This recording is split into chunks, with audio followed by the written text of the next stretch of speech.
बहुत समय पहले की बात है। यूरोप के यूनान ग्रीस देश में एक राजा हुआ करता था, राजा मिदास। मिदास बहुत ही धनी और शक्तिशाली राजा था। उसके पास अपार दौलत, असीमित भूमि, सोने चांदी के खजाने और सुंदर महल थे। लेकिन इन सब के बावजूद मिदास संतुष्ट नहीं था। वह चाहता था कि उसके पास और अधिक सोना हो, इतना कि वह दुनिया का सबसे अमीर व्यक्ति बन जाए। राजा मिदास की यह लालच धीरे धीरे उसकी आदत और फिर उसके स्वभाव में बदल गई। वह सोने के प्रति इतना आसक्त हो गया था कि रात को भी सपनों में वह केवल सोने की ईंटें, सोने के महल और सोने की दुनिया देखा करता था। उसके लिए संसार की सबसे प्यारी वस्तु सोना बन चुकी थी, यहाँ तक कि वह अपनी पुत्री से भी अधिक सोना चाहता था। राजा की एक सुंदर और मासूम बेटी थी। वह हंसमुख थी, फूलों से खेलना उसे बहुत अच्छा लगता था। लेकिन राजा अपनी बेटी की बातों से कम सोने की बातों में अधिक रुचि रखता था। एक दिन राजा मिदास अपने राजमहल के बाग में टहल रहा था। सूरज की रोशनी में सोने की वस्तुएं चमक रही थीं, और वह कल्पना कर रहा था कि काश यह पूरा संसार ही सोने का होता। तभी आकाश से एक चमकती हुई रोशनी उतरी। उसके सामने एक देवदूत प्रकट हुआ। देवदूत बोला, हे मिदास, तुम बहुत लालची हो गए हो, लेकिन आज मैं तुम्हें एक वरदान देना चाहता हूँ। जो वस्तु तुम अपने हाथ से छुओगे वह सोने की बन जाएगी। राजा मिदास की आंखें खुशी से चमक उठीं। उसने झुककर देवदूत को धन्यवाद कहा और तुरंत भागते हुए महल की ओर चला गया। उसके मन में अब केवल एक ही विचार था, अब सब कुछ मेरा है, सब कुछ सोने का होगा।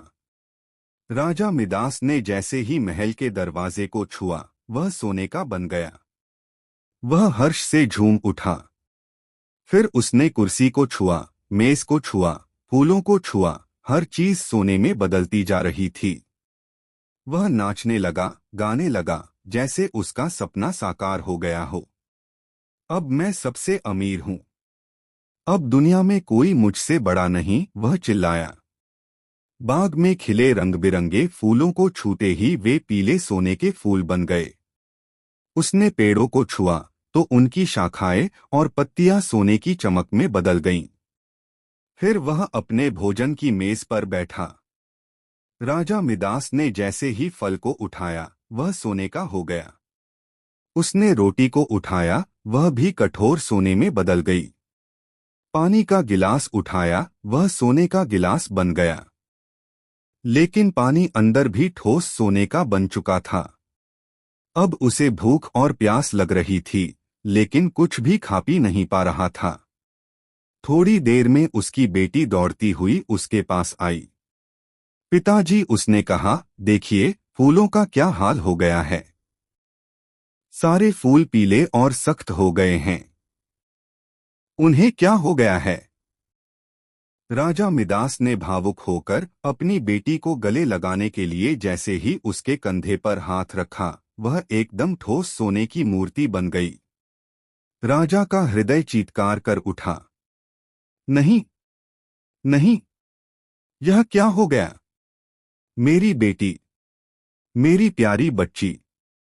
वह रोने लगा, अपने सिर को दीवार से पीटने लगा। उसके सामने उसकी बेटी एक ठंडी, चमकदार सोने की मूर्ति बनकर खड़ी थी।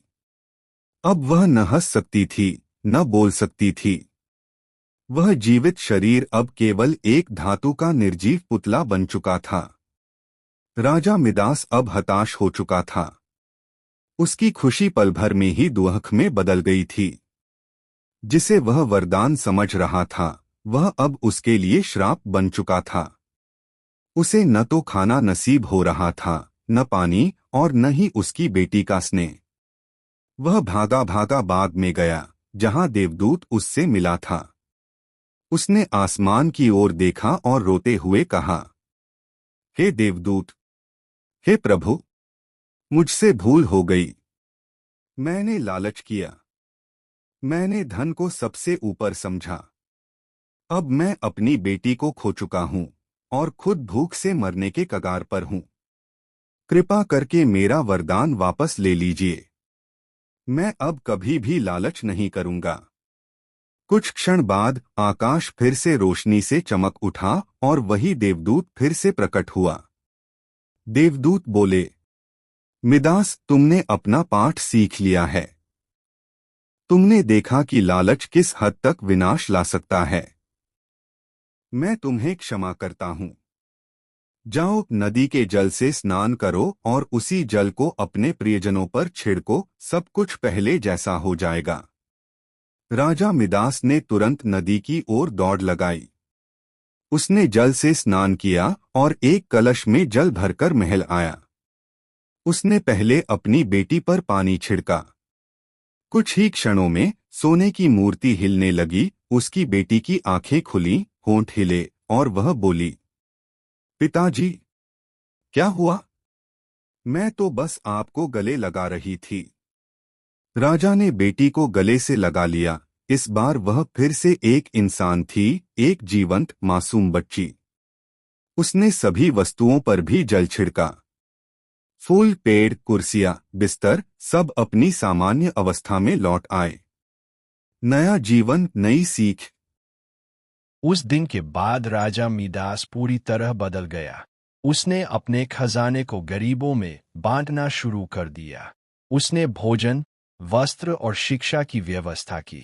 अब वह दिन रात अपनी बेटी के साथ समय बिताने लगा, पेड़ों के नीचे बैठकर बच्चों की कहानियां सुनाने लगा। वह समझ चुका था कि प्यार, अपनापन और जीवन का सौंदर्य, यह सब सोने से कहीं अधिक मूल्यवान है। राजा मिदास की कहानी पूरे यूनान में फैल गई। लोग अब उसे केवल एक लालची राजा के रूप में नहीं, बल्कि एक पश्चाताप करने वाले और सुधरे हुए राजा के रूप में जानने लगे। इस कहानी से हमें यह सीख मिलती है कि लालच का कोई अंत नहीं होता।